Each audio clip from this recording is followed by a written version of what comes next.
امام حسن کے پاس ایک بندہ ہے، بڑی مزیدار بات داتا علی اجویری نے لکھی، مجھے پڑھ کے بڑا ہی مزہ آیا اور سمجھ بھی آئی کہ اہل بیت نبوت کی اصل مخالفت کون کرتا ہے۔ ایک شخص آیا تو اس نے آ کے نا معاذ اللہ حضرت مولا علی شیر خدا کو، معاذ اللہ ثم معاذ اللہ، امام حسن کے والد کو برا بلا کہا، پھر امام حسن کو کہا، وہ برا بلا کہتا جا رہا ہے، امام حسن مسکراتے جا رہے ہیں، ہنستے جا رہے ہیں۔ انجوائے کرنے کا آپ کا موڈ بن جائے تو سب کچھ انجوائے ہو سکتا ہے، لیکن اگر آپ نے مرچیں دانتوں کے نیچے رکھ کے اچھی طرح چبا لی ہوں اور کانوں سے بھی دھواں نکل رہا ہو تو پھر تو بھائی کوئی چیز بھی انجوائے نہیں ہوتی۔ پھر تو قصور یہ ہے کہ مرچیں نہیں چبانی تھی، آپ نے اپنا مزاج خود بڑا کڑوا کر لیا ہے، وہ کیسے کام چلے گا۔ وہ آیا تو اس نے آ کے نا امام حسن کو، آپ کے والد کو معاذ اللہ ثم معاذ اللہ نقل کفر نہ باشد برا بلا کہا۔ وہ کہتا جا رہا ہے، امام صاحب ہنستے جا رہے ہیں۔ جب وہ تھک گیا تو امام حسن فرمانے لگے، روٹی کھانی ہے؟ بھوک تو نہیں لگی ہوئی؟ کہنے لگا بڑی لگی ہوئی ہے۔ فرمانے لگے اس کو روٹی کھلاؤ۔ اس کو روٹی کھلائی، فرمایا تیرا حال؟ کہنے لگا بڑا غریب ہوں۔ ایک پیالے میں چاندی بھر کے امام حسن نے اسے دی، اور جب اس کو دے دی نا تو غور سے چہرہ دیکھنے لگا، کہنے لگا آپ کا حلم دیکھ کے، سخاوت دیکھ کے مجھے یقین آ گیا ہے کہ آپ واقعی خون رسول ہیں۔ امام صاحب فرمانے لگے یہ بیچارہ اصل میں تنگ ہے اپنی زندگی سے، اصل اس کا حال کوئی نہیں، تو میرے ساتھ یہ حرکتیں کر رہا ہے۔ تو یہ آپ سمجھیں اس بات کو، کچھ لوگ بیچارے ویسے ہی تنگ ہوتے ہیں، پریشان ہوتے ہیں، ویسے ہی بلا وجہ معاملہ ہی کوئی نہیں۔ امام حسن رضی اللہ تعالیٰ عنہ نے ہمیں سبق دیا ہے۔ وہ علامہ اقبال کہتے ہیں کہ ایک مولانا نا میرے سامنے نا ایک بھوکے آدمی کو سامنے بٹھا کے تو حدیث پاک کا درس دے رہے تھے۔ وہ بندے کو بھوک بڑی لگی ہوئی تھی، وہ درس دیتا جا رہا ہے۔ تو اقبال کہتے ہیں میں نے اسے کہا کہ فاقہ کش کو درس شریعت سے کیا غرض، اس کے شکم کی آگ کو تو روٹی چاہیے، وہی سے روٹی کھلا، اسے تیری کوئی سمجھ نہیں آ رہی، تو بھوک لگی ہوئی ہے، پہلے کھانا کھلا لے پھر ذرا اس کے ہوش ٹھکانے آئیں گے، پھر اسے دین کی بات بتانا۔ ہم لوگوں کا ذہن نہیں سمجھتے کہ بندہ کس قسم کا ہے۔ سارے ہی صحابہ حیا والے تھے، سارے ہی اکرام والے تھے، پر حضور سید عالم صلی اللہ علیہ وسلم کی پیاری زوجہ حضرت عائشہ صدیقہ رضی اللہ تعالیٰ عنہ فرماتی ہیں کہ میں حضور کے گھر میں پردے کے پیچھے دیکھ رہی تھی، نبی کریم آرام فرمائیں تو حضور کی نا تہمت مبارک پنڈلیوں سے ذرا اونچی ہو گئی، پنڈلیوں سے ٹخنوں تک مرد کا چھپا ہوا ہو تو وہ جائز ہے، اس سے نیچے ننگا نہیں کرنا چاہیے، اوپر اس سے ٹخنوں سے اوپر، نیچے ہو بھی جائے تو خیر ہے۔ حضور کی پنڈلیاں نا تھوڑی سی چادر ہٹی ہوئی تھی، پنیاں کہتے ہیں ہم پنجابی میں، پنڈلیوں سے ذرا چادر ہٹ گئی، حضور لیٹے رہے آرام فرما رہے۔ فرماتی ہیں باہر دستک ہوئی، حضور نے فرمایا کون ہے؟ عرض کی ابو بکر صدیق ہوں یا رسول اللہ، اجازت ہو تو حاضر ہو جاؤں؟ حضور نے فرمایا آ جاؤ۔ کہتے ہیں حضور لیٹے رہے، حضرت ابو بکر آئے، بات چیت ہونے لگی۔ تھوڑی دیر کے بعد پھر دستک ہوئی، کون ہے دروازے پہ؟ یا رسول اللہ عمر بن خطاب ہوں۔ فرمایا آ جاؤ، آ گئے، بات چیت ہوتی رہی۔ تھوڑی دیر کے بعد عثمان غنی آئے، یا رسول اللہ آ جاؤں؟ فرمایا عثمان ذرا ٹھہر۔ حضرت عثمان ٹھہر گئے، نبی کریم اٹھ کے بیٹھے، چادر مبارک پنڈلیوں کے گرد لپیٹی، اپنے کرتے کو سیدھا فرمایا، کہا عثمان آ جاؤ۔ تو عثمان آئے، بات چیت ہوئی، چلے گئے۔ سیدہ کہتی ہے میں نے پوچھا یا رسول اللہ عثمان تو بڑی ٹھنڈی طبیعت کا بندہ ہے، وہ تو بڑا میٹھا آدمی ہے حضور، کوئی جاہو جلال نہیں، کوئی بات نہیں، کوئی، وہ تو بڑا پیارا ہے۔ عمر آئے تو آپ لیٹے رہے، ابو بکر آئے تو آپ لیٹے رہے، تو عثمان؟ حضور فرمانے لگے عائشہ عثمان سے تو فرشتے بھی حیا کرتے ہیں، عثمان سے تو فرشتے بھی حیا کرتے ہیں، تو میں نہ حیا کروں؟ آپ اس بات کو سمجھیں، غور کریں کہ اگر ان کی طبیعت اس طرح کی ہے کہ وہ کہتے ہیں کہ وجود زیادہ چھپا ہوا ہونا چاہیے، تو نبی پاک نے ان کی طبیعت کا خیال کیا ہے، حضور نے ان کے مزاج کا۔ تو آپ کو نہیں پتا کہ ابا جی آپ کے کیا سوچتے ہیں، کیا چاہتے ہیں؟ آپ کو نہیں پتا آپ کے استاد کا مزاج کیا ہے؟ آپ کو نہیں پتا آپ کے مرشد کامل کی طبیعت کس طرح کی ہے؟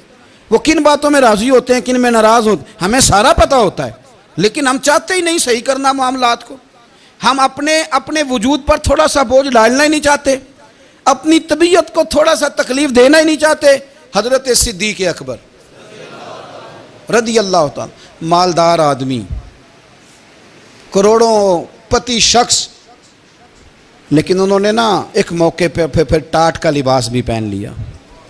تو کسی نے ان سے کہا ابو بکر یہ کیا؟ فرمانے لگے نبی کریم کو میرے آقا کو غریبی پسند ہے تو ابو بکر غریب بن گیا ہے. ختم ہو گئی. جے سونا ہی میرے دکھ وچ راضی تے میں سکھ نو چلے ڈاواں.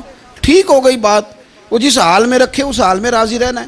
یہ جو مزاج ہے نا ہمارا کہ میں ڈھلنا نہیں چاہتا, میں بدلنا نہیں چاہتا, ہم تو غلام ہیں پھر بھی نہیں بدلتے.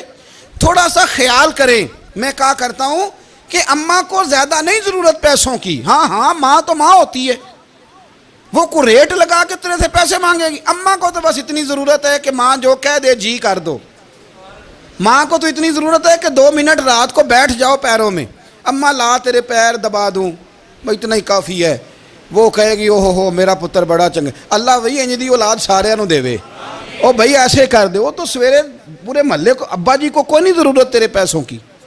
ہاں نا ان کو تو ضرورت ہے. تو کبھی کبھی تو ان کو موٹر سائیکل پہ بٹھائے اور کہ ابا جی منڈی جانا تھا, میرا دل تھا کٹھے چلیں گے, آئیں ذرا پیار سے چلتے ہیں. کبھی ان سے پیار کرے, کبھی کہے ذرا کندھے نہ دباؤں. او یارو اس کی ضرورت ہے.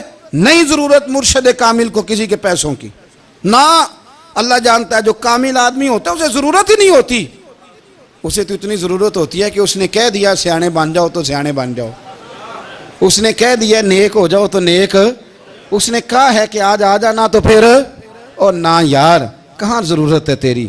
میں اتنا ہی بڑا. ہم لوگ دوسروں کے بارے میں سوچتے ہی نہیں. بس میں مجھے سکون دو, میرے مطابق ڈھل جاؤ, میری بات کرو. اور نہ یارو میرے رسول کریم, میرے نبی رحمت سرور دو عالم صلی اللہ علیہ وسلم دوسروں کا خیال کرتے, ان کے مزاجوں کا خیال کرتے, ان کی طبیعت کا خیال کرتے, ان کے معاملات کو دیکھتے.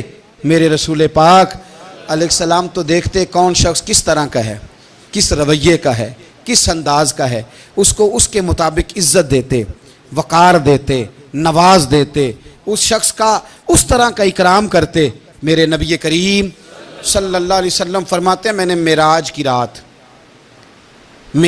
رات میں نے جنت میں ایک محل دیکھا.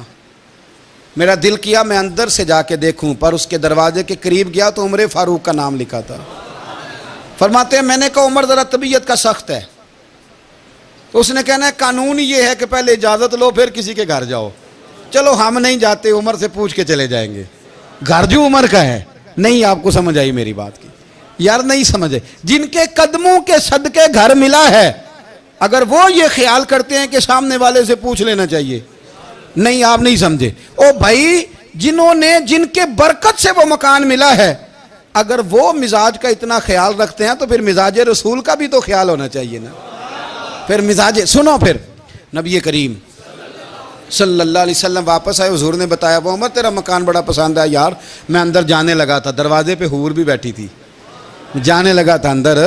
تو وہ میں اس لیے نہیں گیا کہ عمر قانون بڑا پابند ہے. اس نے کہنا ہے کہ قانون تو اجازت لے کے جاؤ. حضرت عمر رو پڑے, عرض کرنے لگی حضور میں کہاں اور جنت کا مکان کہاں. مختصر سی میری کہانی ہے, یہ جو بھی ہے آپ کی مہربانی ہے. تو حضرت عمر رو پڑے. لیکن میرے رسول کریم صلی اللہ علیہ وسلم اب اتنا حضور خیال کرتے تو جناب عمر پتہ کون تھے. جرت نہیں تھی کسی مائی کے لال کی کہ عمر کے سامنے کھڑا ہو سکے. ہاں جس کے سامنے شیطان نہ ٹھہر سکے, نکل جاتا ہے شیطان بھی. لیکن صحابہ کہتے ہیں جب کبھی حضور کے چہرے پہ شکن آتی تو اتنا وجود ہم نے کسی کا کامتے نہیں دیکھا جتنا عمر کانپا کرتے تھے. کبھی تاری ہوتی تھی. وہ دلیر میں کہیں اور ہوں, یہاں تو میں غلام ہوں, یہاں تو میں نوکر ہوں. دعا منگیا کرو سنگیو کتے مرشد نہ روس جاؤ. رو پڑتے.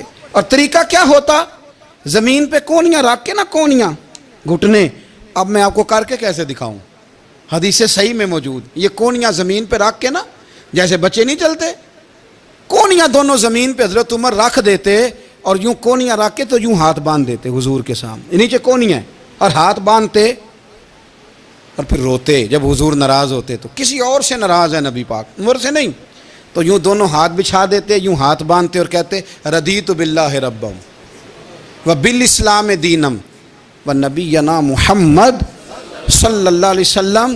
یا رسول اللہ میں بڑا راضی ہوں کہ اللہ میرا رب ہے. حضور میں بڑا راضی ہوں, حضور میں بڑا راضی ہوں کہ اسلام میرا دین ہے. و محمد نبیم و رسولہ, اور میں بڑا راضی ہوں کہ اللہ نے محمد کو نبی اور رسول بنایا ہے. حضور بڑا راضی ہوں، مہربانی فرما، بڑا راضی.